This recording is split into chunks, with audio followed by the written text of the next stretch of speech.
안녕하십니까. 수요 법회를 시작하겠습니다. 오늘 또 지난 시간에 이어서 교재 12연기와 위파사나 136쪽 범부와 수다원의 차이에 대해서 말씀드리겠습니다. 범부는 보통 사람들입니다. 그리고 수다원은 윤회가 끝나는 것이 예정되어 있는 성자입니다. 여러 가지 비교가 됩니다. 근데 범부는 윤회하는 사람, 수다원은 윤회가 끝나는 사람. 또 범부를 더 쉽게 설명하면 고정관념을 가진 사람이라고 말할 수도 있어요. 나다 하는 에고, 자의식이 강한 사람. 그 에고 때문에 윤회하거든요. 에고를 충족시키면은 즐거움이 있지만은 그 즐거움이 결국은 나를 집착하게 해서 괴로움을 가져오고 윤회를 하게 합니다. 그러니까 사는 것이 괴로움인데 괴로움인지를 모르니까 범부는 어리석죠. 성자는 괴로움인지를 알아서 집착을 하지 않아서 윤회가 끝난 사람입니다. 그러니까 자기가 어리석은 사람인지 알기가 어렵습니다.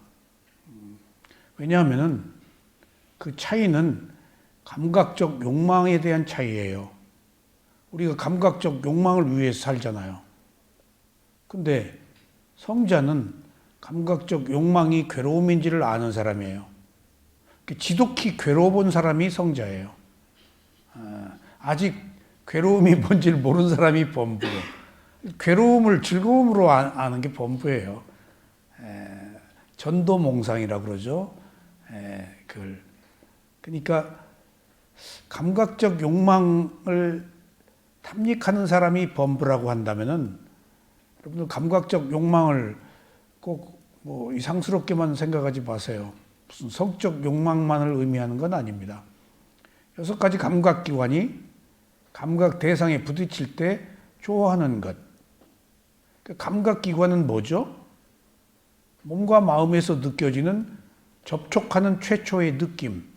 그러니까 눈으로 본 감각적 욕망, 귀로 보는 감각적 욕망, 코로 냄새 맡는 감각적 욕망, 혀로 맛보는 감각적 욕망, 신체로 접촉하는 감각적 욕망, 마음으로 생각하는 감각적 욕망.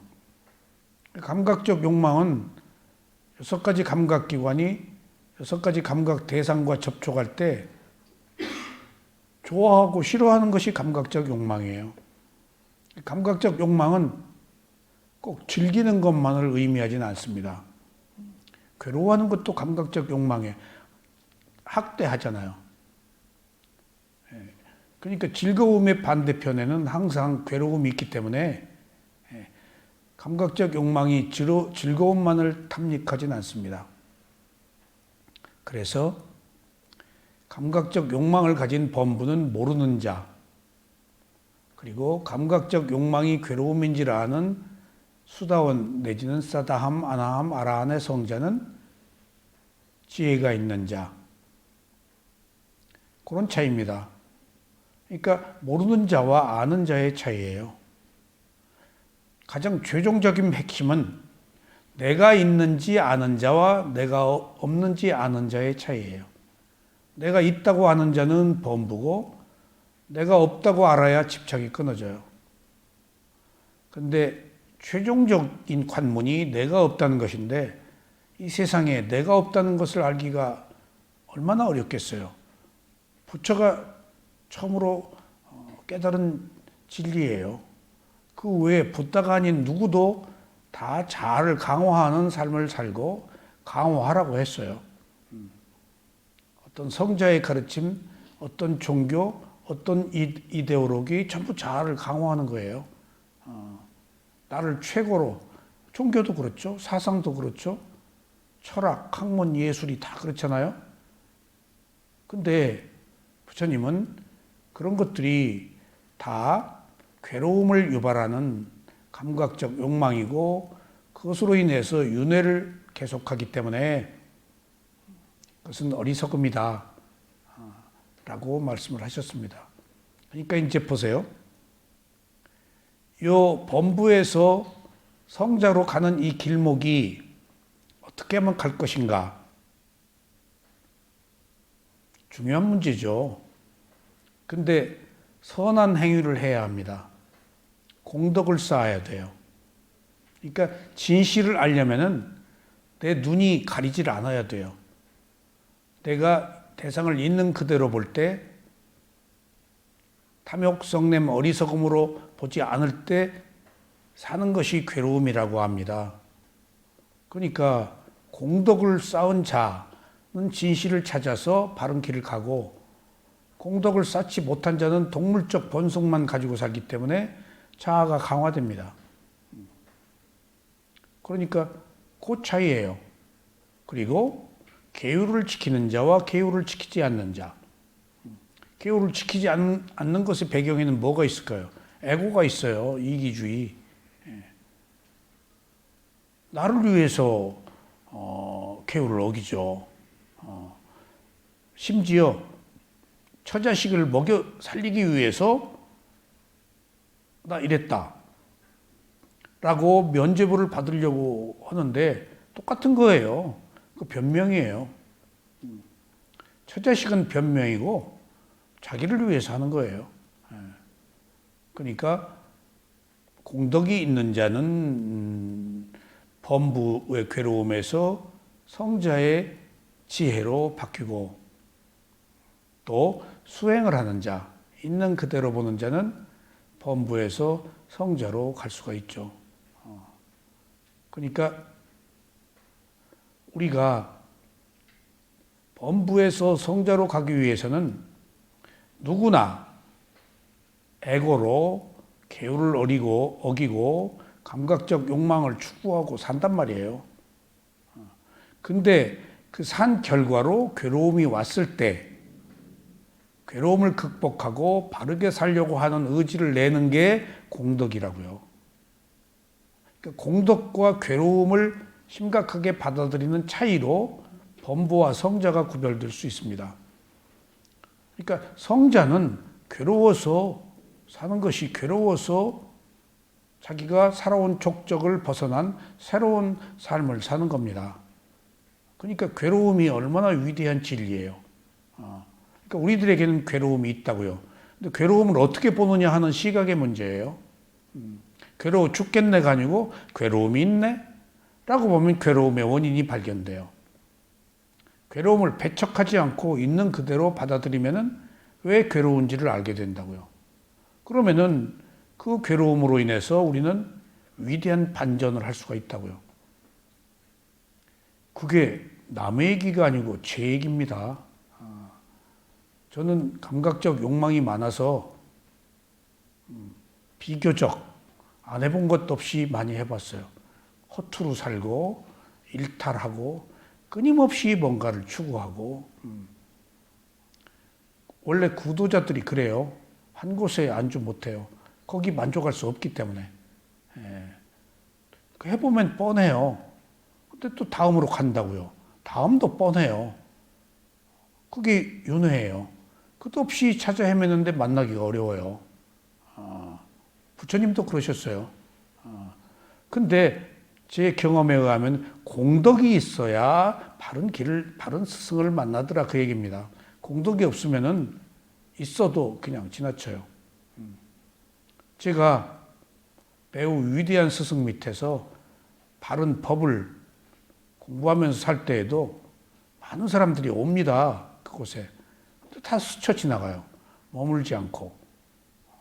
그런 걸 놓고 볼 때 어디서 찾아볼 수 없는 이 좋은 스승, 이 좋은 법을 못 알아보는구나.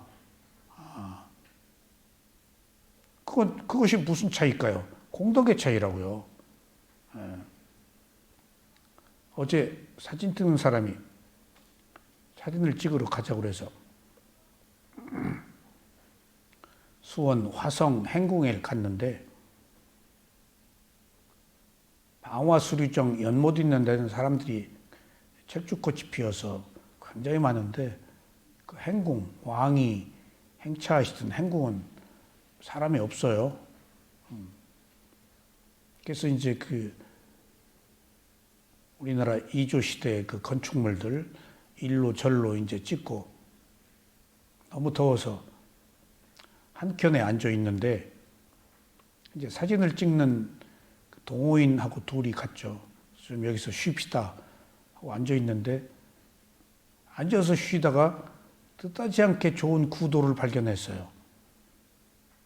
난간인데 밖에는 빛이 있고 난간에서 이 건축물과 밖에 있는 빛을 콘트라스트 명암으로 이제 찍는데 거기서 의외로 좋은 사진을 많이 찍었어요.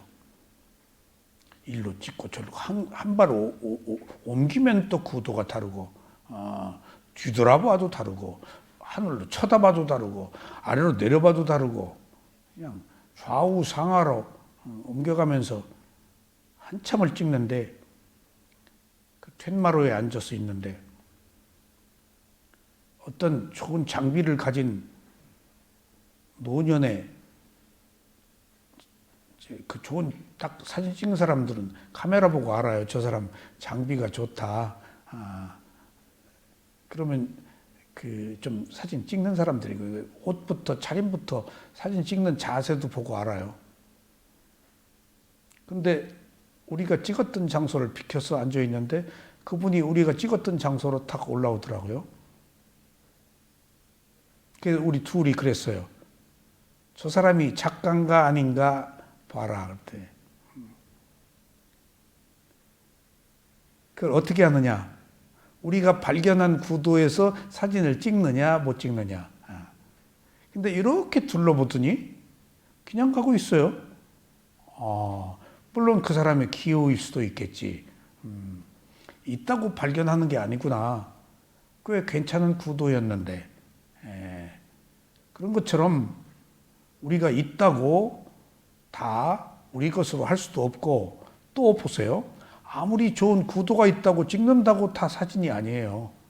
어떻게 찍는 조건을 만들어서 명암, 색깔 뭐 이런 것들을 이걸 적절하게 맞출 것인가.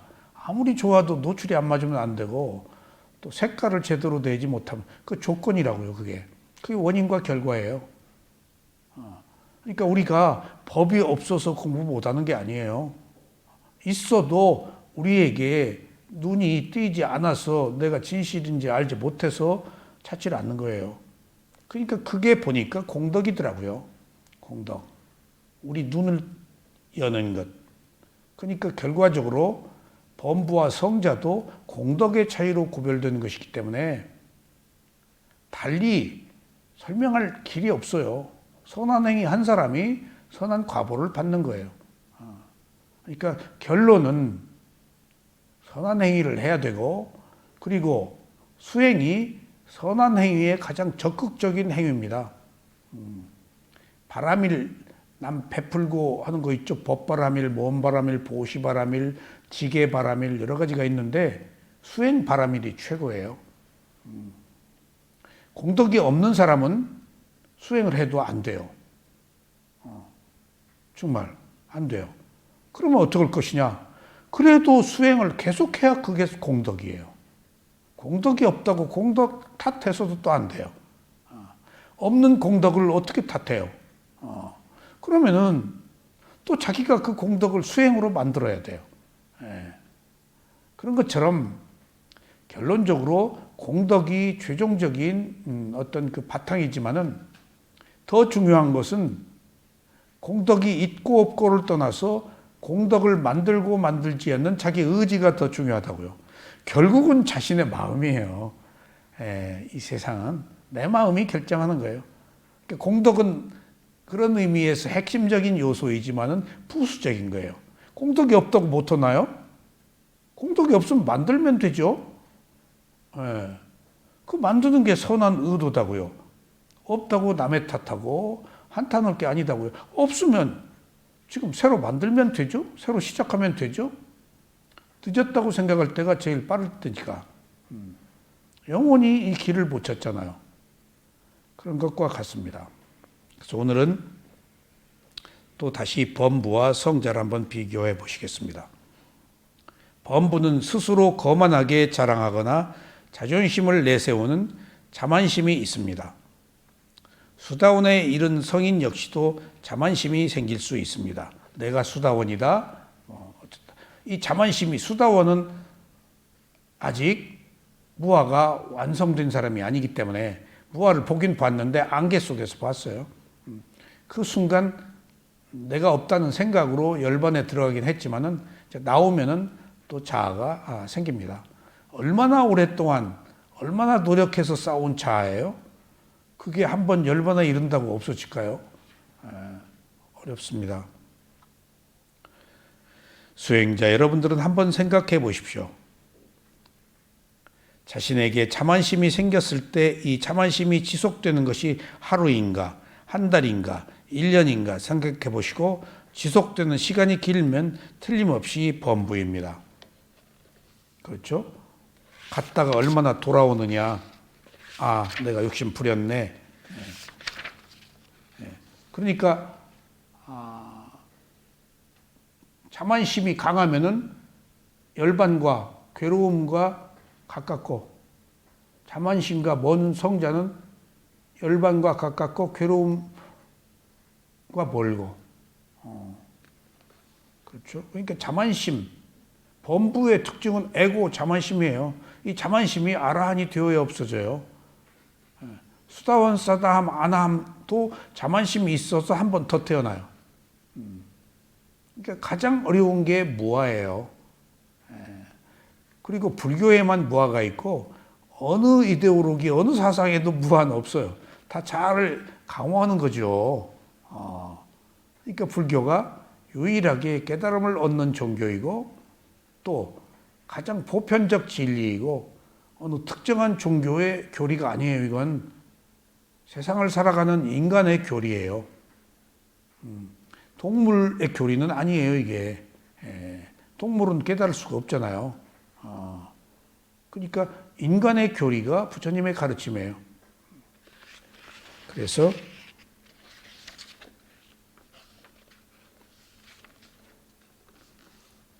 이 자만심이 지속되는 것이 하루인가 한 달인가 1년인가 생각해보고 지속되는 시간이 길면 틀림없이 범부입니다. 제가 주해를 달았는데 범부는 화를 내고 거두어드릴 줄 모르지만은 수다원에 이른 성자는 화를 내고 이내 거두어드립니다.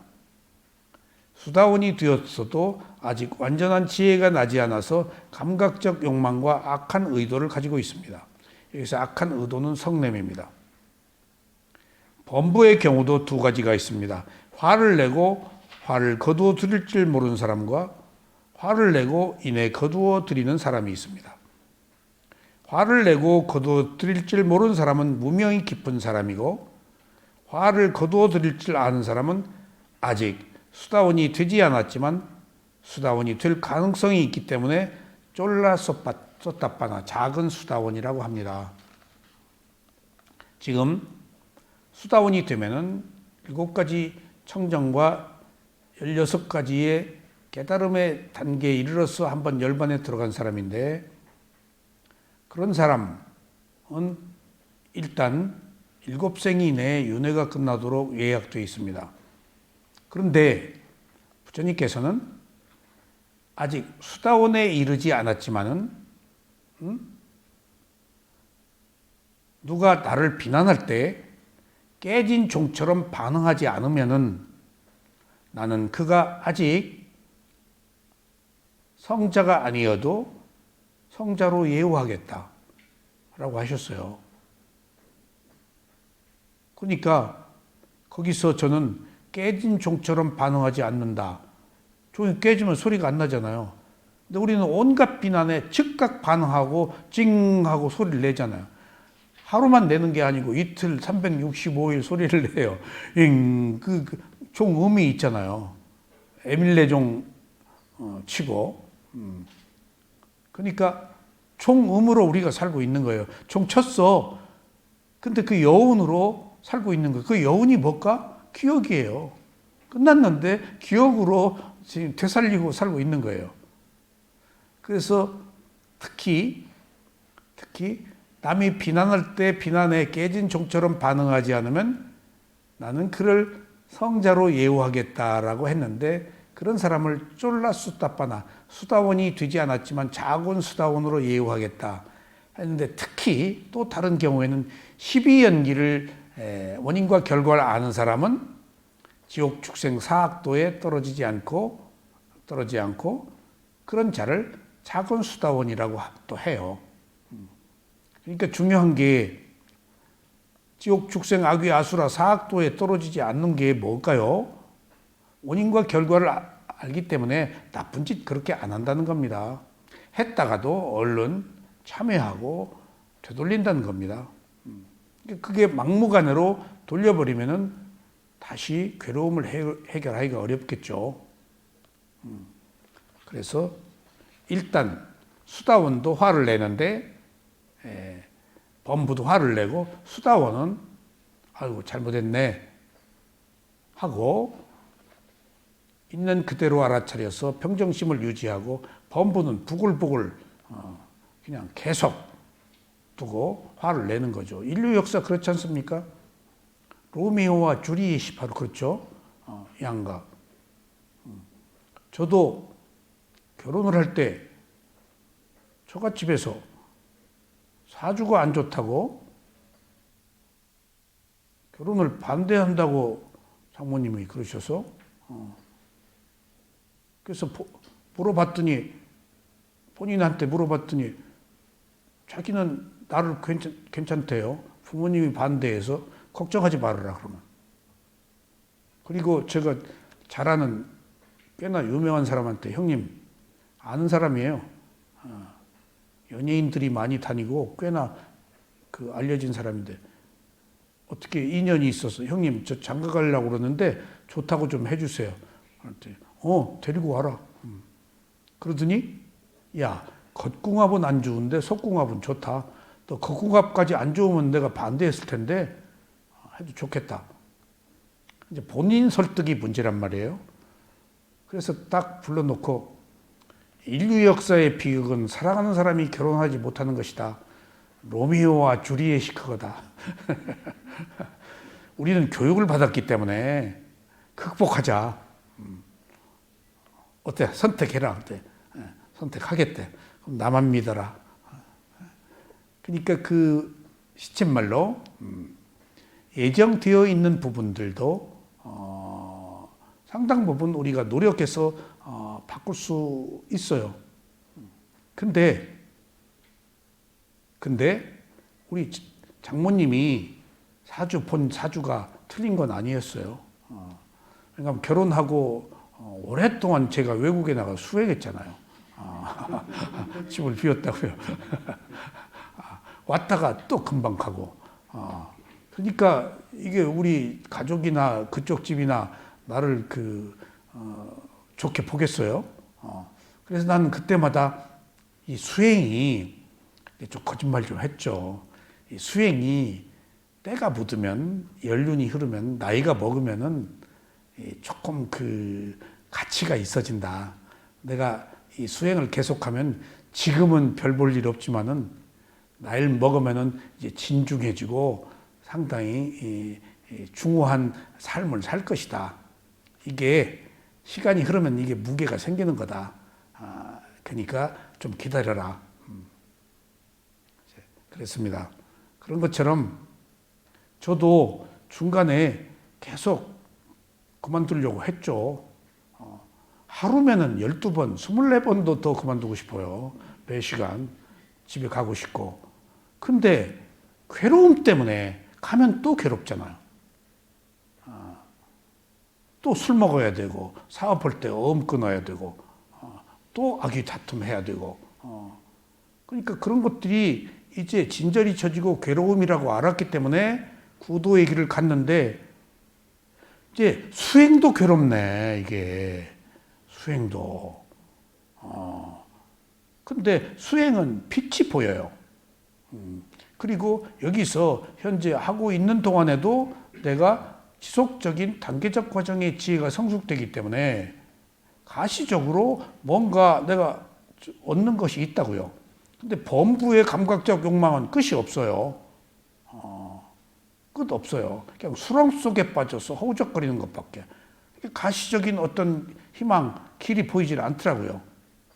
그것이 괴로움이 있었기 때문에 제가 일탈을 해서 감각적 욕망을 충족하려고 무모한 일, 여기저기서 끊임없이 구도의 길을 찾았던 게 더 좋은 거, 더 좋은 거, 완전한 거, 그런 것들을 찾았던 것이 계속 괴로움으로 생기니까 조금씩 괴로움의 실체를 보지 않았나 싶어요. 괴로움에. 그리고 제가 이것저것 해보니까 인간의 삶의 패턴은 똑같아요. 정말. 하나를 잘하는 사람이 열을 잘하고 하나를 못한 사람이 열을 못해요. 하는 방식은 똑같아요. 그러니까 삶이라는 것이 행복과 불행이 이미 정해져 있더라고요. 그 방식으로 결정되는 거예요. 지위의 문제가 아니에요. 어떻게 자기가 주어진 일, 하고 있는 일을 자기가 얼마나 열심히 있는 그대로 보고 진중하게 하고 있느냐 하는 문제지. 거기에 따라서 공덕의 차이로 얻는 수확은 다르겠죠. 하지만은 그 수확의 차이를 떠나서 바른 길로 가고 있느냐, 가지 못하느냐 하는 문제예요, 결국은. 언젠가는 그 끝에 이르니까, 언젠가는 더 나쁜 길로 가고 있으니까. 그래서 수행을 하면서도 하루면 12번 그만두고 싶다가도 또 그 괴로움을 다시 시작하려고 하는 생각이 하면은 또 정신이 바짝 나고. 그래서 제가 가끔 하는 얘기가 젊은 시절로 돌아가고 싶지 않다는 거예요. 제가 젊어서 나이 드신 저희 선배들, 가까이 지인으로 알고 모시던 선배들이 내가 네 나이 같았으면 하는 얘기를 들었는데 그때 제 생각이 그랬어요. 아, 내가 저 나이 먹어서 그 소리 안 해야지. 그 열심히 살았어요. 열심히 산다는 것이 좌충우돌 이것저것 더 헤맸는지도 몰라요. 아직 모르니까. 뭐가 옳은지 모르니까. 근데 지금 그 나이가 됐어요, 제가. 그리고 나서 젊은 사람 보고 내가 자네 같았으면 이런 이야기를 도저히 못하겠어요. 젊은 시절로 돌아가고 싶지 않아요. 왜? 저는 제 가능성을 알아요. 제가 젊은 시절로 돌아가서 옛날과 다른 생활을 할 수 있으리란 보장이 없어요. 정말. 또 똑같은 길을 갈 거라고요. 뻔하잖아요, 이거. 후회하고 또 후회할 짓 하잖아요. 근데 뭐로 또 후회할 짓을 또 해요? 진짜리 쳐져요. 젊어 돌아가서 똑같은 실수, 부끄러운 일, 거듭하는 것. 아, 그쯤 하면 됐다. 그쯤 하면 됐다. 그래서 현재를 중요히 여기고 현재 내가 무엇을 할 것인가 생각하지 돌아가고 싶지 않아. 그러니까 그런 의미에서 다시 태어나고 싶지 않은 또 괴로움을 겪어야 돼. 그런 생각도 항상 있어요. 그렇다고 해서 제가 부처님처럼 완벽한 바람이를 쌓은 사람이 아니니까 태어나고 싶지 않다. 태어나지 않는 것이 좋겠다. 하지만 그것은 10%나 될까? 나머지 90%는 또 감각적 욕망의 늪에 빠져서 어쩌다가 한 번씩 그래요. 이거 사실이에요. 그러니까 아직 멀었다는 얘기죠. 그러니까 얼마나 그 퍼센테이지를 높여서 진중하게 자기 삶을 이끌어 가느냐 하는 문제다고요. 그래서 자꾸 스승의 법문을 듣고 수행을 하고 그리고 도반과 어울리고 같은 공감대를 형성하고 하는 것이 필요하다고요. 일탈하니까 또 벗어나니까 감각적 욕망과 에고가 더 강하잖아요. 그래서 늘 불수념이라고 그래서 저는 부처님의 가르침을 생각하라고 부처님이 수행에 있어요. 불수념. 그래서 저는 부처님을 진정으로 믿는 게 아니고 존경해요. 너무나 인간다워요. 너무나 관대하고 그리고 그 속을 헤아릴 수가 없어요. 부처님의 속은. 왜냐 하면은 선악이 끊어진 사람이에요. 그리고 가장 합리적인 대안을 제시해서 우리들에게 바른 길로 인도해 주었어요. 그 사람의 특성에 맞게. 그러니까 제가 엊그제도 말씀드렸듯이 제 빨리어 지도하신 스승이 부처님보다 신도를 더 많이 끌어들인 사람이 있다. 그래서 내가 깜짝 놀랐어요, 그때. 목가라나 존자. 신통해가지고, 뭐 사주 보고 못 보고 그냥 과거 막 다 보니까 그렇게 사람들이 많이 따랐다요. 그리고 가섭존자, 경전 결집을 한 가섭존자는 7일 동안 이제 선정에 들어갔다가 7일 나와서 가장 먼저 그 가섭존자한테 밥을 주는 사람은 부자가 된대요. 전생부터 그렇게 특별한 능력이 있었던가 봐요. 그러니까 그 가섭존자한테 밥을 주려고 그냥 줄을 섰다는 거예요. 그래가지고 그 가섭존자가 끌어들인 신도가 많다는 거예요.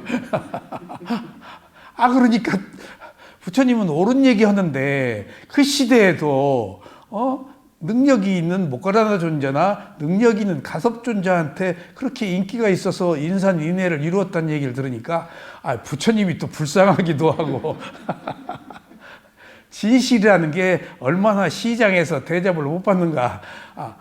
그 진실이라는 게 세상 사람들이 믿는 거 아니에요? 이게 종교가? 세상 사람들이 부처님의 고묘한 가르침, 진실을 얼마나 알까요?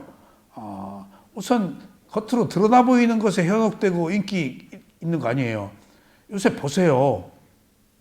요새 TV나 어디 이런 매체를 통해서 유명하다는 분의 이야기를 저도 많이 듣죠. 근데 유명하다는 분 이야기 들으면은 제대로 바른 이야기를 하시는 분도 계시고 안 바른 얘기 쪽이 더 많은 경우를 많이 봐요. 자기 잘난 체고 독설 왜곡하고 어쩌면 저럴 수 있을까? 근데 이 세상은 그런 사람을 좋아하잖아요. 그러니까 매스 미디어는 그런 사람을 자꾸 등장시키고 동류는 따르고 동류가 아닌 것은 반발한다고 그런 세속적 사람이 관심이 많으니까 세속적 사람이 더 유명해요. 제가 우스개 얘기입니다. 우스개 얘기예요. 이제 무슨 이런저런 대담을 하잖아요. 그러면 그 대담의 방향이나 그 내용들이 이상한 쪽으로 흘러가고 바른 길 쪽으로 가질 않아요. 그때 문득 내가 저기 있었으면은 하는 생각을 가끔 해요. 근데 나는 한마디도 못했을 거다. 그리고 남 얘기하는 거 가로채서 내 주장을 펴지도 못했을 것이다. 너무 틀린 이야기니까. 그리고 그런 속에서 진리, 바른 것을 얘기해도 누가 알아나 듣겠어요? 그래서 내가 저런 데는 안 나가는 게 좋겠다. 나간들 내 뜻을 펼 수 있겠는가?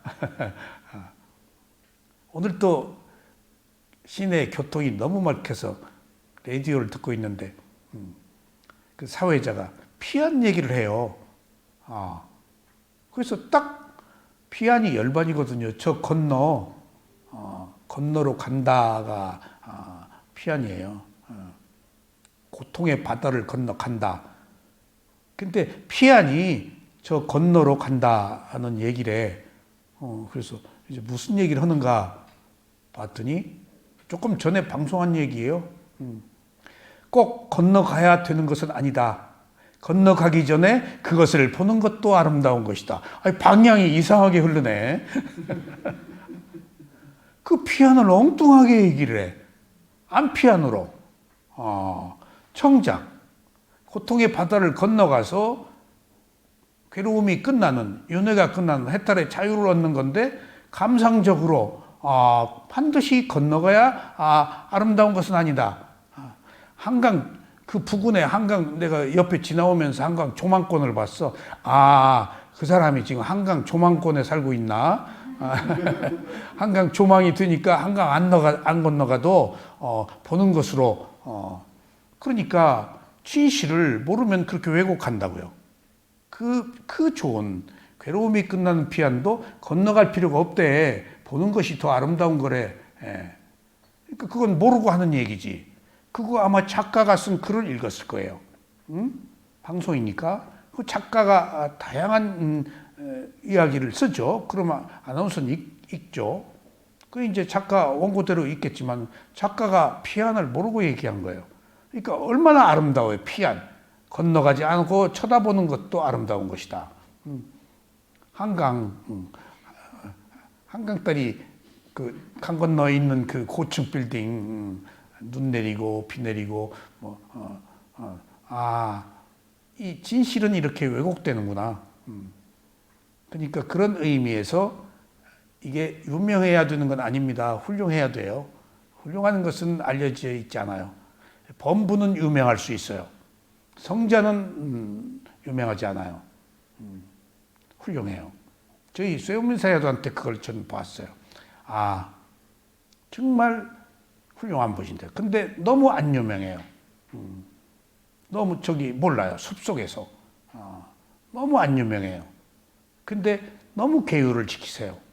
정말 거기서 계율을 지키시는데 비구들이 조끼를 입어요. 안에 이제 그 위에 치마 포대기 아래 포대기 위에 포대기하고 없어요. 그러니까 이제 위에 벗을 때는 조끼를 입어요. 그 이제 그 쇠우민에 있을 때 한국인 수행자들과 있는데 한국인 수행자들이 빅구한테 조끼 보시를 해서 입는데 조끼에 주머니가 4개인가 이렇게 달렸어요. 근데 딱 거기서 작은 스승이 쇠우민사에도는 주머니에 조끼에 주머니 달린 거 안 좋아하신다. 그래서 얼른 벗었죠. 그러니까 주머니가 뭘까요? 뭐 담는 거예요. 담는 게 필요 없다는 거예요, 비구는. 비구는 그러니까 주머니가 없어요. 주머니가 없어요. 부채 있죠? 부채에 자크가 있어요. 거기에 돈 같은 거 넣어가지고 무슨 일 있으면 그거 줘요. 자기가 손 안 대고. 그러니까 주머니 바리바리 여기저기 쑤셔 넣는 거 그것은 탐욕이에요. 그냥 자기가 소유할 것이 없어. 밥 빌어먹고 사니까. 아침에 탁발로 먹고 사니까. 그러니까 괴로움을 해결할 수가 있는가 봐요. 근데 그 뒤에 한국 수행자들이 2,000불인가 모아서 마간다용 이제 본원이 아니고 그 미야우칼라 그 빠따미야 그쪽에 큰 선원을 짓는데 미안하잖아요. 밥 얻어먹고 있으면서. 그래서 한국 수행자들이 2,000불을 모아서 사도께 드렸어요. 근데 통역이 가지고 있다 드린다고 그러더니 일주일 지나서 돈 드렸어요? 안 받으신대. 한 달 지나 드렸어요? 안 받으신대. 2달 돼도 안 받으신대. 그러니까 우리가 폼 좀 잡고 싶은데 보시를 했으니까 인정받고 좀 과시하고 싶고 조금 면피 덜 미안하게 주춧돌 한 장이라도 마간대요. 그 소위 말하면 법회하는 그 장소 안 받으신대. 그래서 우리가 다 갔죠. 몇 명이 가서 이제 통역하고 사야도 앉아 계시는데 그 옆에 사야도 시자 앉아 있고 삐꾸들이 가면 이제 친견을 하시니까 앉아서 이제 통역이 얘기를 하는 거예요. 돈 받아주시라. 근데 사야도가 2,000불이면 굉장히 큰 돈이에요. 딱 대답 안 하고 이러고 계시는 거예요. 그러니까 이제 우리는 이렇게 받아달라고. 이게 이제 그 이상한 분위기가 흘렀죠. 근데 서로 말없이 그냥 숨도 못 쉬고 있는데 그 사야도께서 빅구들 돈을 다 돌려줘라 그러시더라고요. 우리가 돈을 냈다는 것이 비구가 돈을 손대지 못하면 바로 옷 벗겨요. 여자와 한 방에 있어도 옷 벗겨요. 바뀔 수 있어요. 그러니까 문을 열어놓고 있거나 누구랑 같이 가요. 한국 사람들이 모르고 미얀마 스님 가서 딱 팔짱 끼고 사진 찍으려고 하는데 질색 그래요. 다음엔 안 돼요. 우리나라 그 사진 자꾸 찍으려고 그러잖아. 그러니까 굉장히 그 경계예요. 그런 일들이 많아요. 저도 그 어떤 피치 못할 일로 그런 오해를 받은 적이. 내가 한국에서부터 비구가 아니고 거기 비구 생활을 오래 하지 않아서 어떻게 탁 찔벅거렸던가 봐요. 근데 그 소문이 났어요. 제가 우조띠가인데 우조띠가가 자기를 만졌다고. 벌쩍 뛰었죠, 저는. 근데 작은 사야도가 자기가 봤대. 근데 내가 무슨 소리냐, 내가 왜 만지냐. 그래서 그 이듬해 갔더니 그 소문이 아직까지 있는데 그 떼떼라고 하는 영어를 잘하고 나한테 도움을 많이 준 사람이, 그래서 내가 브라우스도 사다 주고 그러거든요. 친했어요. 뭐 법문을 물어보면 잘 가르쳐 줘요. 인도 여잔데 미얀마계. 떼떼가 그렇게 인터뷰를 했다는 거야. 우조띠가가 자기를 더 건드렸다고. 그래서 떼떼가 그랬냐? 그랬대. 떼떼랑 내가 담마톡 그 법문 그 내가 질문한 그 아비담마 그런 거 질문하면서 이렇게 워킹을 했거든요. 근데 어떻게 쓱 이렇게 나도 모르게 어떻게 이렇게 손을 댔는가 봐. 그냥 떼떼가 그랬다면 사실이지. 나는 친근감으로 어떻게 닿았던가 봐. 아차 싶더라고요. 이제 그런 게 그렇게 자기를 철저히 관리해야 그게 성자예요. 본분 감각적 욕망과 성자의 차이라는 것이 그 길을 가고 있는 사람, 괴로움을 해결하려고 하는 사람에게는 그런 계율이 필요하더라고요. 그러니까 나중에 세오미 사야도께서 2,000불 돌려주라고 그래서 저희가 돈 낸 사람이 귀국한 사람도 있습니다. 비구가 돈을 손대지 못했는데 그 돈을 비구 손에서 나왔다니까 돌려줘라. 그 참 난감하더라고요. 그래서 이분이 듣던 바대로 훌륭하신 분이구나. 돈을 마다하더니 큰 돈을 공사하는데 다 쓸 수 있는데, 그리고 수행자가 한 보시까지도 삐꾸라는 신분 때문에 돌려주라는. 그래서 돌아간 사람도 있습니다. 그랬더니 그 옆에 우순한다라는 시자가 한참 앉아있다가 사야도께 그걸 다 통역을 통해 들었어요. 그 돈을 법당 짓는 데 쓰지 말고 식당의 공사비로 쓰면 어떻겠느냐. 그게 사야도가 끄떡 한번 하시더라고요. 그러고 통과된 거예요. 끄떡 한번 하시더라고요. 그리고 나서 그 뒤에 들은 이야기로는 그 돈으로 우리 명상원 새로 짓는 그 빠따미야 세우민 분원에 거기에 앞에 포장 길 깔았다고 그러더라고요. 뭐든지 쓰면 됐죠. 그 뒤에 또 들은 이야기예요. 그런 것처럼 계율이라는 것이 그렇게 그 막아서 보호하기 때문에 그분들 성자들은 철저히 지키려고 노력하더라고요. 그러니까 저는 정말 그런 일을 너무 많이 겪었어요. 거기서 방바닥에서 비구가 자는데 모래가 부슬부슬, 그리고 위에 천장에서 모래가 떨어지고 2층 스님이 방구 붕 끄면 모래가 아래 떨어질 정도야. 정확한 건물. 근데 물컷이 있잖아요. 세우미는 또 빈민가에 본원이 있는데 거머리가 올라오고 뭐 그래요. 그러니까 물론 모기는 기본이고, 그러니까 침대를 좀 쓰고 싶은데 바닥에 써야 돼요. 그러니까 이제 제가 수행자들이 수행을 하는데 우리 스님 3명이, 한국 스님 3명이 있었는데 침대를 보시하겠다. 근데 사야도가 승낙을 안 하시는 거예요. 침대 보시하면 들고 갈 거예요? 세우민 거 되죠.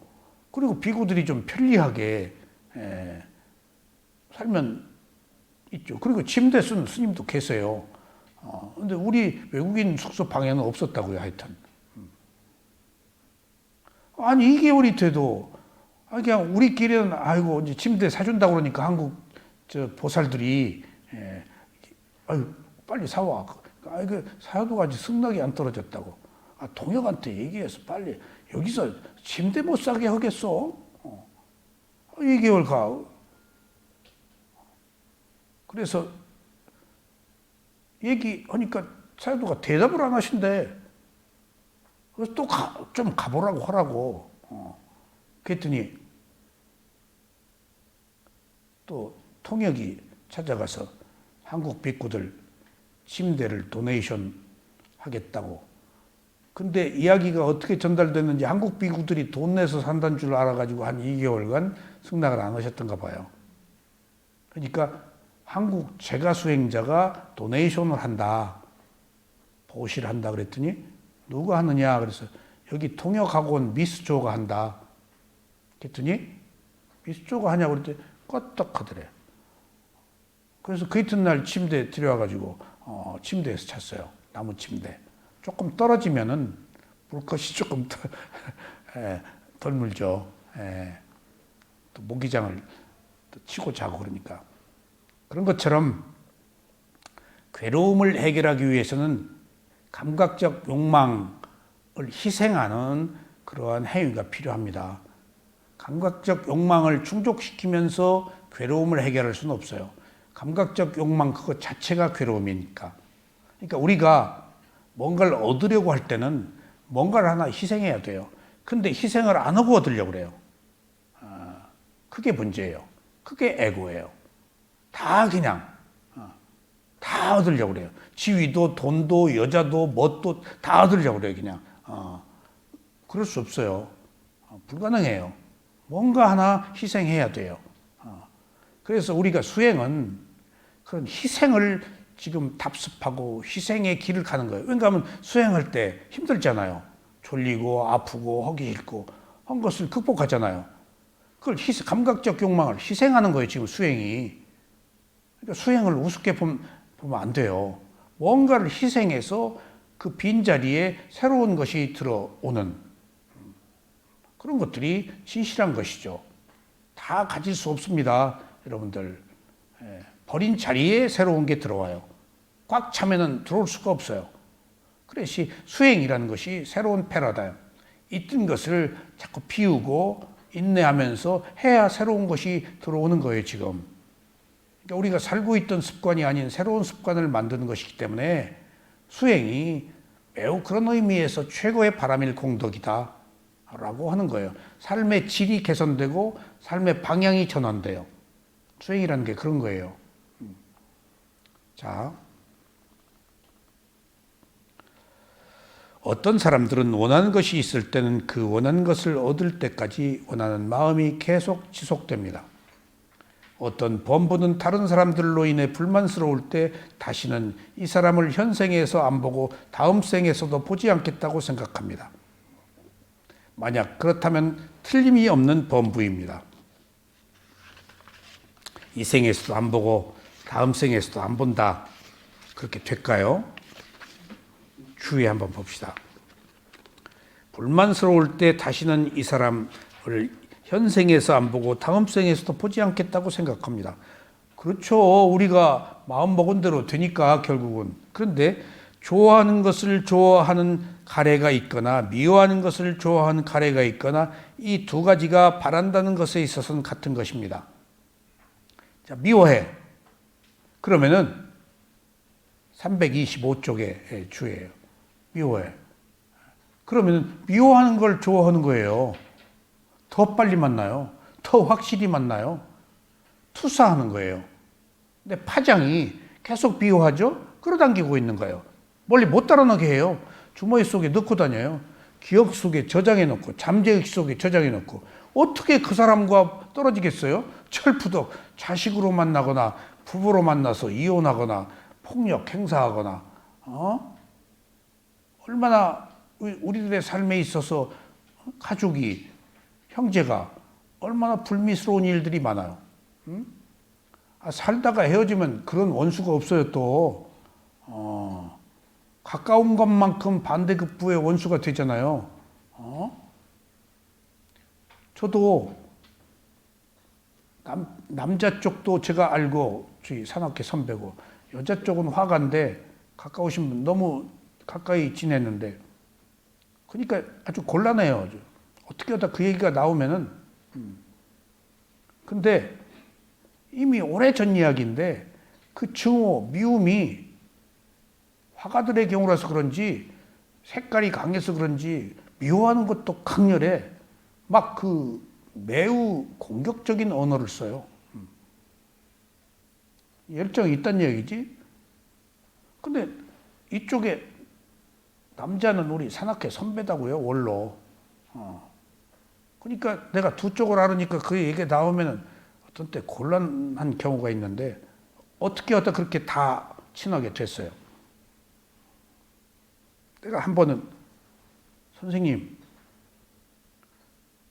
그 누구 다음 생에 만나고 싶어요? 그때 네 미쳤냐? 그놈의 화상이라고 안 했어요.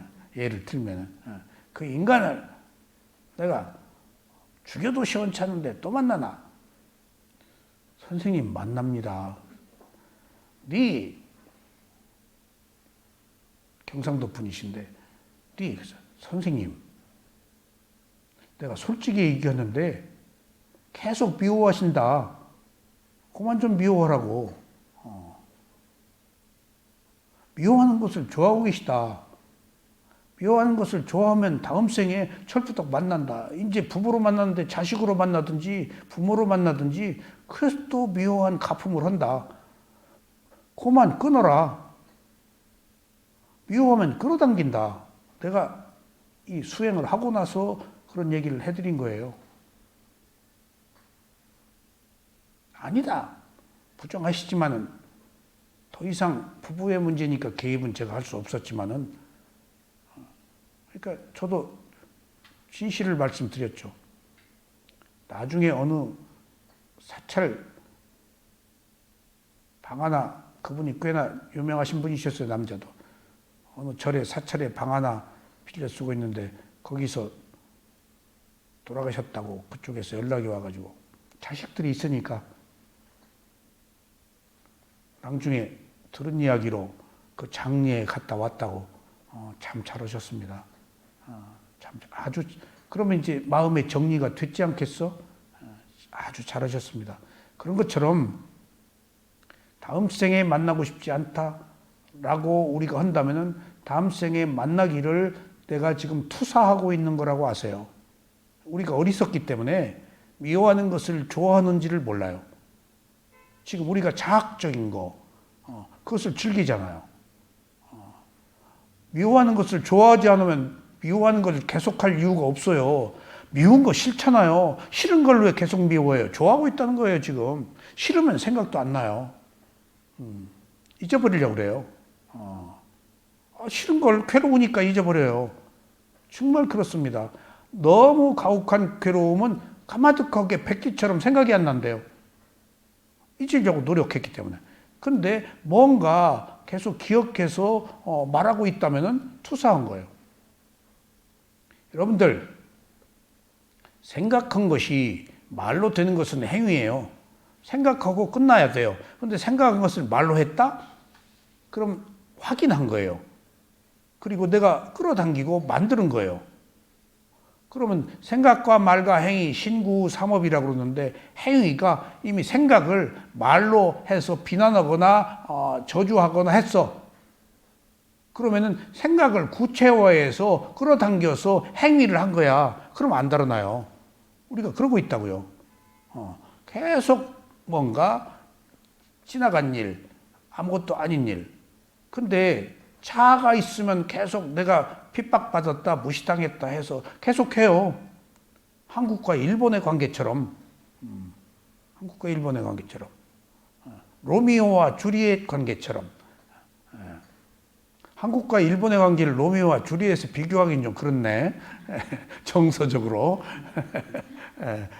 그런 것처럼 똑같은 거예요, 사실은. 어떤 양대 가문의 불구대천의 원수처럼 피를 이어가면서 내리잖아요. 그런 것들이 다 고정관념, 범부와 성자의 차이예요. 어떤 분이 어떤 분이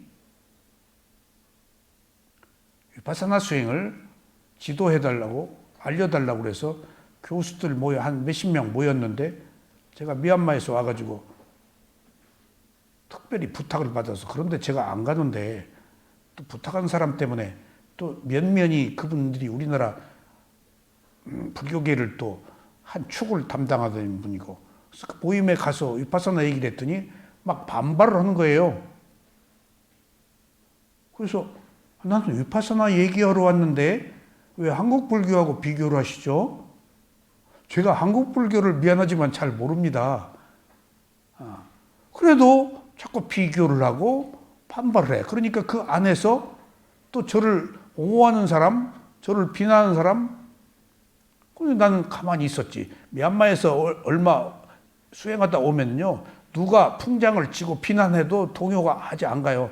3개월 가면 슬슬 이제 조금 추출려요. 그러면 또 간다고 내가 변하니까. 근데 바로 아무리 찌꺼까 불어도 나는 그 변화가 없어요. 이 인터뷰 받으면 3일 약발 가듯이 그런 거예요, 이게. 그러더니 저녁 강의를 안 줘? 그래서 그 이튿날 미안해 죽죠. 이 사람 날 데리고 간 사람이. 괜찮다. 나 다 이해한다. 몰라서 그랬지. 그리고 자동차로 오면서 이제 그 나를 데리고 간 사람하고 내가 운전하고 갔는데 같이 오면서 이 법에 대해서 얘기를 하다가 탁 뭐라 그러는가 하면은 그러면 법사님 한국 불교 1600년은 뭐란 말이에요? 어제 그거였구나. 제가 그렇게 얘기를 하기 전엔 눈치를 못 챘어요. 그냥 흥분하지 않고 조용히 필요 없어서 살짝 가도 되겠냐니까 가도 되겠. 시간을 안 주니까 저녁도 안 주지 그 이튿날도 안 주지. 어제 내 얘기 때문에 자중질환이 일어나가지고 나한테 시간을 안 주기로 결정을 했구나. 그런데 그 상황을 나한테 전하지 않고 그분이 나와의 얘기 끝에 한국 불교 1600년은 뭐란 말이에요. 그래서 그랬구나. 어제 그 얘기 좀 해주지. 어제 그 얘기 좀 해주지. 그럼 내가 거기에 맞춰서 조금 적절하게 얘기를 해줬을 텐데 나 그 생각은 못했네. 자, 1600년 동안 당신이 한국 사람이었어? 세세생생? 아니야, 당신 일본 사람일 수도 있어. 당신 축생으로 태어날 수도 있었어. 당신 천신으로도 태어날 수 있었어. 수많은 여러 가지 윤회한 삶 속에서 다양한 생명으로 태어날 수 있어. 당신이 지금 50몇 평생을 살았는데 50몇 평생 동안 한국 불교가 차지하는 비중은 그 중에서도 그렇게 전부도 아니야. 한국 불교가 당신 거야? 왜? 1600년 한국 불교를 들어. 이게 고정관념이야. 그러지 마. 부처님 불교여야지. 나는 1600년이 아니고 16만 년 동안 믿어온 거라도 이것이 아니고 진실이 있다면 나는 바로 바꿀 수 있어. 나는 다른 종교 믿다가 이 가르침이 내 괴로움을 해결하는데 확실하고 또 내가 수행을 하고 스승의 도움으로 바른 길을 찾아가서 난 확신에 찼어. 그래서 난 다 바꾼 거야. 직업도 버리고 이제 남은 생을 수행으로 결정하고자 선택했어. 언제 내가 또 이거 하다 그만둘지 모르니까. 이 생에 놓치면 또 언제 잡을지 모르니까. 진실 앞에서 우리가 그런 결단이 필요하지. 부처님의 가르침이 왜 한국 불교 가르침이어야 돼? 한 인간의 괴로움을 해결하는 문제여야지. 관념들이에요. 그런 의미에서 범부와 성자의 차이가 이렇게 달라요. 어떤 관념, 형식. 그러니까 부처님 불교여야지 왜 한국 불교, 호국 불교여야 됐냐고요. 이건 심각한 문제예요. 그러면은 부처님의 가르침이 왜곡되잖아요. 아류가 생기고 파생된 것이고, 그러면 본말이 전도된다고요. 이미 그런 여러 가지 징후들이 발견되고 그런 현상들이 현재 나타나 있지만 그건 문화적 현상으로 변천한 과정에서 불가피 변하기 마련이거든요. 그런 것들은 일견 수용한다 하더라도 진실이 왔는데 부처님이 깨달음을 얻은 수행이라고 하는데 여기 지금 그 담마가 있는데 한국 불교라는 이름으로 이것을 외면하고 배척해? 이것은 진실을 알고자 하는 사람의 자세가 아닌 것 같네. 나는 16만 년이라도 나는 받고 그 차이야. 그리고 제가 말았어요. 근데 뒤에 초기에 위파사나 궁금해서 근데 뒤에 그 교수들 몇몇이 어떤 누구한테 위파사나를 배운다 라는 얘기가 들리더라고요. 그래서 잘했구나. 잘했구나. 그때 그 인연은 없었지만 다음 인연이라도 그 이후에 뭐 그것은 알 필요가 없는 것이고 뭐 교학으로 이렇게 공부할 수도 있으니까 그런 것처럼 진실은 나한테 유익한 거여야지 어떤 전통 이런 것은 서푼어치 값도 없는 거예요. 우리는 거기에 상당 부분 할애하고 있다고요. 그러니까 봅시다. 그래서 좋아하는 가래가 있거나 미워하는 것을 좋아하는 가래가 있거나 두 가지가 바란다는 점에 있어서는 같은 것입니다. 그래서 두 가지 모두가 감각적 욕망을 일으키는 것입니다. 좋아하는 것을 지속하면서 집착하게 되어 업을 생성하고 미워하는 것도 지속하여 집착을 하면 똑같은 업을 생성하는 것입니다. 좋아하는 것이나 미워하는 것이나 똑같이 강력하게 끌어당기는 것으로 반드시 과보를 받아 다시 만나게 됩니다. 실제로 미워하는 것을 좋아하는 것보다 더 끌어당긴 힘이 더 강력하여 가장 가까운 사이로 다시 태어나 만날 수 있는 과보를 예약합니다. 선과보는 선한 인연으로 만나게 되지만 불선과보는 악연으로 만나게 됩니다. 이것이 인연이고 윤회입니다. 제가 이 얘기를 미얀마 스승한테 들었어요. 그래서 직시할 수 있었던 거예요. 좋아하는 것을 싫어하는 것을 좋아한다. 그리고 투사한다. 듣고 보니까 그 깊은 뜻이 있고 장막에 가려진 것 너머에 있는 그 내용들이 있더라고요. 이런 얘기를 하면은 자 부정해요.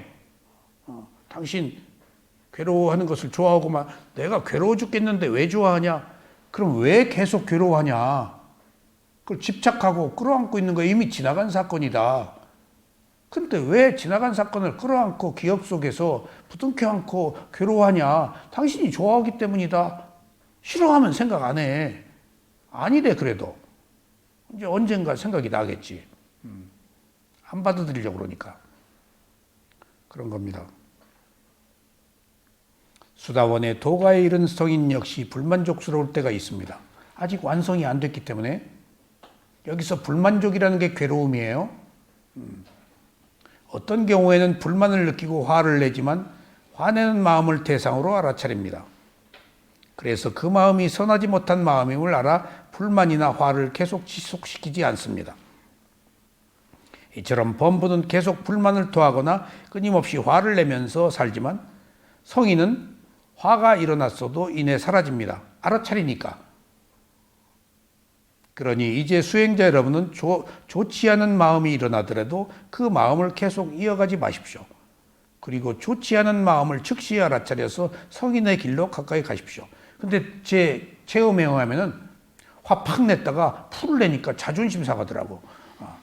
죽겠더라고. 이거 풀기도 그렇고 이 사내가 딱 팩 했다가 그래서 약간 트릭을 했지. 다 혼자 호흡을 보고 있다가 네, 이런 경우에 우리 스승이 호흡을 딱 보라고 그랬는데 호흡을 보니까 아무것도 아니네. 아이고 미안해. 아무것도 아니네. 옆에서 내가 잘못했는데 옆에서 사과를 해서 내가 바로 자세를 풀기가 민망하더라고. 사내가 그러니까 남편이 그러더라도 화해의 장을 만들어 줘 이제. 남편이 조금 민망하지 않게. 거기에 필요한 게 뭘까? 좀 애교를 부리라고. 그럼 쓱 풀어지니까. 그냥 그 화에 똑같이 반응하지 말고 여봉 하든가. 아니 그 장을 좀 마련해 주라고. 그래 이게 계면적지 않게 좀 이렇게 풀어지게. 하여튼 남자는 조금 쉽게 풀어지기가 어렵다 하는 것 이해해 주세요. 두 번째, 성인이나 범부나 모두 선하지 못한 마음으로 풀선업을 짓습니다. 하지만 범부는 풀선업을 제거하려는 노력을 하지 않습니다. 그러나 성인은 풀선업을 제거하려고 노력합니다. 이게 계율이자 공덕이자 알아차림 수행이에요. 범부는 욕심이 생길 때 계속 그 욕심을 이어갑니다. 그러나 성인은 욕심이 일어났다가도 이내 알아차려서 제거합니다. 범부는 자기가 원하는 것이 있으면 이것이 나를 위해서 꼭 필요하고 내 가족을 위해서 꼭 필요하다고 생각합니다. 원하는 것을 얻으면 행복하다는 생각을 하면서 계속 원하는 마음을 제거하려고 노력하지 않습니다. 성인도 원하는 마음이 있어서 사업을 하지만 꼭 나와 나의 가족들만을 위해서 일하지 않습니다. 성인은 나 이외에 다른 사람이 이익을 배려하면서 욕심이 일어나면 알아차리고 가라앉히려고 노력합니다. 그러므로 수행자들도 욕심이 일어나고 화가 일어나고 자만이 일어날 때마다 그것을 알아차려서 자연스럽게 제거되도록 노력해야 하겠습니다. 세 번째까지 할까요? 시간 어떻습니까? 세 번째, 범부는 믿음이 자주 변하지만 성인의 믿음은 변하지 않고 강합니다. 아셨죠? 여기저기 이거 찾아다니는 건 어쩔 수 없어요. 정말 저도 구도의 과정에서 여러 것 했어요. 근데 그게 당연한 것이 만족할 수가 없어요. 인간들이 모여있는 집단은 인간이 가지고 있는 구조적 문제들이 있어요.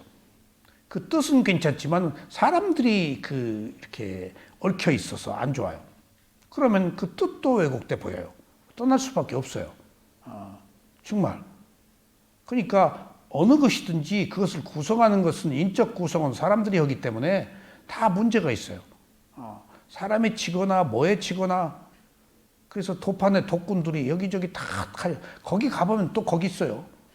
거기 가면 또 있어요. 미얀마 갔다 오니까 또 엉뚱한 가까운 사람들이 어떤 사람은 비구도 되고 어떤 사람은 뭣도 되고 어떤 사람은 또 인도에서 빛을 보는 수행자 모셔다가 또 그것도 일절이 빠져 있더라고. 그리고 그 도판의 독군들이 그렇게 열심히 서로를 위하면서 수행을 해도 또 이율배반이 있어요. 정말 이건 인간의 세계이기 때문에 어쩔 수 없어요. 어느 날 너무나 가깝게 지내는 우리 어떤 그 구도의 길을 가던 사람들이 모였는데 조금 이상한 얘기들이 들려. 나는 이미 조금 그런 것으로부터 벗어나 있는 사람인데 나이도 있었고 사회 경험이 있었기 때문에 다단계 같아. 그것을 서로 소개하고 돈 많이 번다. 구도자들이 돈이 없으니까. 근데 가만히 이야기를 들어보니까 마지막에 누군가는 피해를 보더라도 중간에 이것을 하는 사람은 이익을 본다. 내가 거기에 화들짝 놀랐어요. 정확히 짚은 사람이 그 도 닦는 사람들이 꿰뚫어 보는 힘이 있거든요. 아파도 딱 앉아서 찌긋찌긋한 그 감기 좌선으로 극복하는 사람들이에요. 그럼 고도의 정신력을 가진 사람들인데 돈 앞에 그렇게 또 약하대? 내가 옆에서 들었어. 마지막에 누군가가 피해는 봐도 중간에 있는 사람들은 괜찮다. 그래서 내가 조용히 다음에 그 사람들 한두 사람 가까이서 내가 당신들 얘기 들었다. 마지막에 누군가가 피해를 봐도 보는데 중간에 있는 사람들은 보지 않겠다라고 한다면은 마지막에 피해를 보는 자가 있다는 이야기인데 그 마지막 피해를 위해서 중간을 생략해버려라. 하지 말아라. 왜 당신들 수행한 사람들이 목전의 이익 앞에서 마지막 피해자를 핀치에 몰아넣고 만드냐. 당신이 마지막 피해자일 수 있다. 어떻게 그런 식으로 구도하느냐. 그러니까 구도라고 해서 얼마나 진정한 구도 여기저기 떠밀려서 그냥 호기심 가지고 다니는 수준도 있고 정말 목숨 걸고 하는 사람도 있고 별의별 사람들 많아요. 중간에 사기꾼도 만나요. 아셨어요? 구도자 하는 사람 있어요. 그러면 그 사람 겨울에도 맨발로 신고 물들인 작업복 입고 우리끼리 도인 나타났대. 근데 그 사람이 맨발 신고 그래서 다 가서 삼배를 하자고 그래서 나도 엉겁결에 삼배를 했지. 얘기 들어보니까 내 손안에 히말라야까지 갔다 오는 것이 그냥 우리들한테 그냥 회자야. 그 사람이 히말라야까지 갔다 왔다. 그러니까 딱 갔더니 내 손안에 도가 다 히말라야에 가서 보니까 히말라야에 도가 없고 내 손안에 들었더라. 그래서 왔다. 그러니까 그분을 우리 구조달에 있는 동네 방 하나 얻어가지고 또 밥을 먹이고 또 맨발로 고무신을 다니는데 겨울에 양말을 사서 드리고 근데 나는 이게 아니다. 뭔가 문제가 있구나. 조금씩 이제 실체가 드러나더라고요. 실체가. 그러니까 특별한 부처님 시대도 그러잖아요. 특별한 행색, 특별한 차림을 하고 특별한 얘기를 하면 아라한인 줄 알아서 공양을 많이 받는다고. 그러니까 딱 구도자들 입맛에 딱 맞는 행색과 언어로 딱 뒷얘기는 안 하겠습니다. 나중에 또 어딘가에 만났는데 어디서 만났는데 저분이 누굴까? 어디서 만났는데 박사라고 가서 보니까 그 책 딱 보니까 아니야. 어떤 부동산 뭐 어쩌고 저쩌고 프로젝트. 저 사람이 누굴까? 저 사람이 누굴까?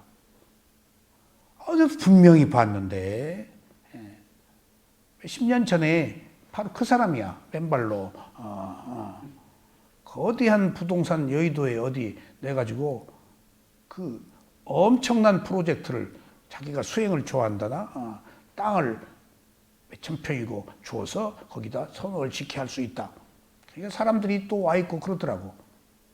그 어느 영문과 교수가 나한테 소개해 줬어요. 교수 믿고 시를 했지. 밤새도록 꿍꿍 앓고 그 사람이 누굴까 하다가 딱 새벽에 그때 그 맨발 벗은 사람이었구나. 그래서 바로 그 이튿날 낮에 전화 걸어가지고 그 영문과 교수 보고 그 사람이 무슨 박사냐? 무슨 박사야? 그 사람 박사 아니다. 내가 옛날에 알던 사람이다. 누구 소개받았냐? 누구 소개받았대? 전부 거짓말이다. 당신 큰일 난다.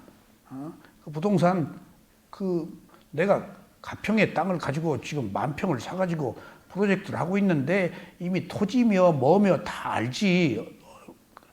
근데 몇십만 평을 프로젝트 한다는 게 그럴 수도 없고 자기 땅도 아니고. 그러니까 이 세상에 그 시쳇말로 진실이 있는 곳에 더 안 진실이 항상 있어요, 여러분들. 왜냐하면 진실하지 않은 것은 진실을 위장해야 존재하거든요. 진실은 드러내지 않아요. 드러낼 거 뭐 있어요? 진실한데. 근데 진실하지 못한 것이니까 드러낸다고요. 뭔가를. 자기 목적을 위해서. 그러니까 진실은 늘 숨겨져 있어요. 풍장치고 겉으로 드러나고 화려한 거 일단 여러분들 진실 아니라고 보셔야 돼요. 진리 아니라고 보셔야 돼요. 진리는 그렇게 드러내질 않아요. 드러낼 이유가 없어요. 그래서 여기저기 그렇게 다닌다고요.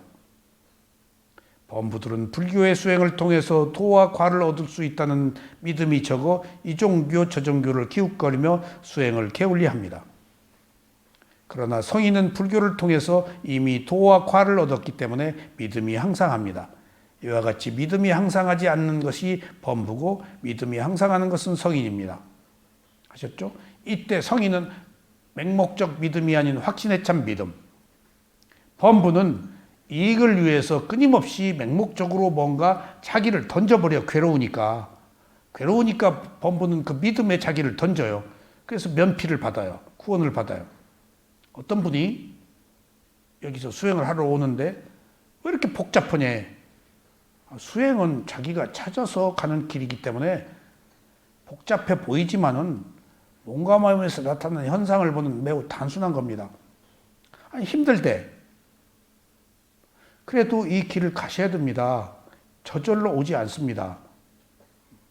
그러더니 얼마 지나서 나 믿고 맡기는 하느님한테 갈래. 당연히 가십시오. 아직 수행할 때가 안 된 것 같습니다. 수행은 자기가 찾아가는 것이고 하느님은 딱 믿고 맡기고 의지하면 되는 것이라면, 그런 단계라면은 지금의 이 상태는 하느님이 필요한 것 같습니다. 그러면 원하는 대로 가십시오. 이 길은 아닌 것 같습니다. 왠가 하면 본인이 싫어하니까. 본인이 원해야 되는 거거든. 그런 거예요, 이게 지금. 그래서 이것은 매우 한정돼 있어요. 이 길을 가는 사람은. 무슨 믿고 맡기고 의지하고 막 뭐 주고 하면은 의존적이잖아요.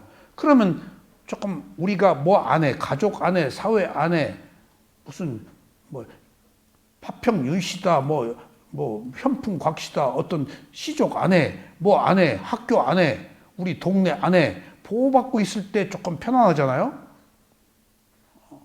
그러면은 홀로 광야에 내 던져놓으면 두려움과 고통이 있겠죠? 이 수행은 광야에 홀로 내 던져놓고 스스로 찾아가는 거예요. 보호받는 게 아니에요. 자기 몸과 마음을 통해서 지혜로 보호받는 거예요. 그래야 완전해요. 물론 누군가에 맡기고 의지해서 믿음을 얻는 것이 나쁜 것은 아니에요. 그 또한 그것도 삶의 한 방법이에요. 근데 거기 깨달음은 없다고요. 종속적인 의존적 관계만 있지. 계속 끝까지 피조물로서. 근데 여기는 그런 게 없잖아요. 부처님은 자기도 믿지 말라고 그랬는데 스스로 통찰해서 무상고무아를 알아서 인사이트 메디테이션. 여러분들 무상고무아를 위파사나라고 그래요. 그것을 통찰지라고 그래요. 꿰뚫어서 아는 지혜. 그게 존재하는 것의 특성이 무상고무아예요. 그러면은 내가 없는데 집착할 것이 없지. 그게 자유다고요. 내가 있기 때문에 누군가가 절대적인 존재, 그 다음에 나는 피조물, 자아가 있죠. 나는 생각한다, 고로 나는 존재한다. 나는 데카르트의 사상은 서양 존재론에 대한 이론이지만 불교는 나가 없어요, 아예. 생각하는 것이 그 순간이에요, 나 아니에요. 그 순간의 마음이지. 존재 아니에요. 순간순간 연속되지. 그러니까 그게 깨달음이라. 그래야 집착이 끊어져요. 나는 생각한다, 고로 나는 존재한다 그러면 존재가 있어요. 그러면 개야 자아, 지나 주인공이 있어요. 이것은 피조물이에요. 어떤 절대적 창조주에 의해서 만들어진 조건지어진 관계들이에요. 해탈 없어요. 신의 뜻에 의해서 우리가 살아야지. 그것이 나쁜 것은 아니에요. 그렇게 해서라도 믿음을 갖는 것 또한 굉장히 좋은 삶의 방법일 수는 있어요. 근데 그것은 구조적으로 연속되는 삶, 연애하는 삶, 박차고 일어나서 해탈의 자유를 얻는 삶은 아니라고요. 지금 우리가 가고 있는 일은 그것도 좋지만은 스스로 자성을 해서 존재하는 것의 성품이 무엇인지를 알아서 스스로의 괴로움을 해결하자는 겁니다. 누구도 도와줄 수가 없어요. 부모가 도와줘요? 가족이 도와줘요? 누가 나를 도와줘요? 내가 나도 못 돕는데 내가 나를 도울 수 있는 것 같아요? 하지만은 지혜만이 나를 도와요. 계율만이 나를 돕고 그 지혜와 계율이 나를 도와서 바른 길을 갈 수 있도록 하는 것이 수행입니다. 자, 오늘 여기까지 하겠습니다. 감사합니다.